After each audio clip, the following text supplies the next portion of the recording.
So now, let me explain to you how English of England, being the original source of all the other variants of English, is the most traditional one.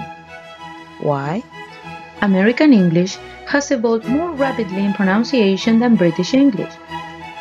So, as you see, the English of England is in a way old-fashioned and hasn't evolved as much as American English. Hey, Georgina, I noticed that you have learned nothing from the history of the language subject. You are totally wrong. Let me explain it to you. The reality is that English from England, particularly from London, has evolved more rapidly in pronunciation than has American English. When we compare American pronunciation with that of London, it's somewhat old-fashioned. Indeed, it has qualities that were characteristic of English speech in the 17th and 18th century. In fact, some linguists even think that Shakespeare's English sounded similar to contemporary speech in West Virginia. It really grinds my gears when I hear people trying to do a southern accent. Y'all think we all sound like this guy? American English preserves many pronunciations that had further evolved in British English. American English is actually much more conservative than London English, which has changed rapidly.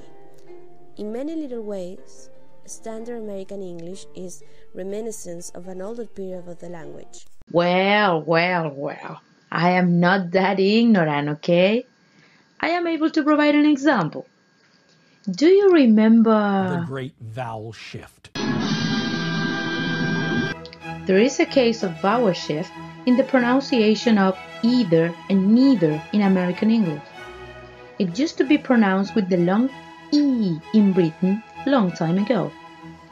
However, nowadays, the British has an alternate pronunciation as part of the process of vowel shift, which is now with an initial diphthong, I, so that the words are pronounced either and neither.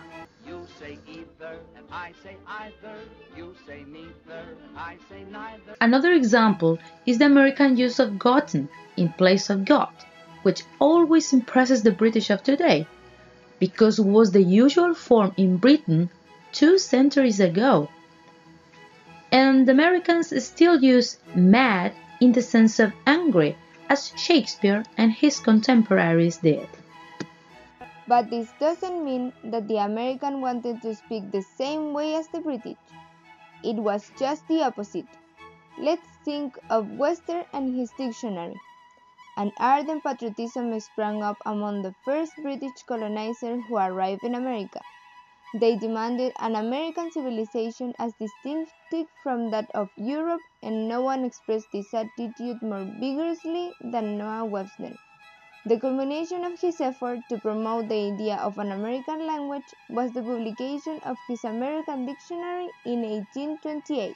He lived precisely between 1758 and 1843, when the Americans were seeking their independence for Britain. Webster was a patriot who carried his sentiment from questions of political and social organization over into matters of language. Some of the small but distinctive differences in spelling between American and British English have grown out due to the incorporation of them in Webster's dictionary. That's why words such as honor, color, and score are spelled without the U of British English in American English. Americans employ one consonant where the British write two.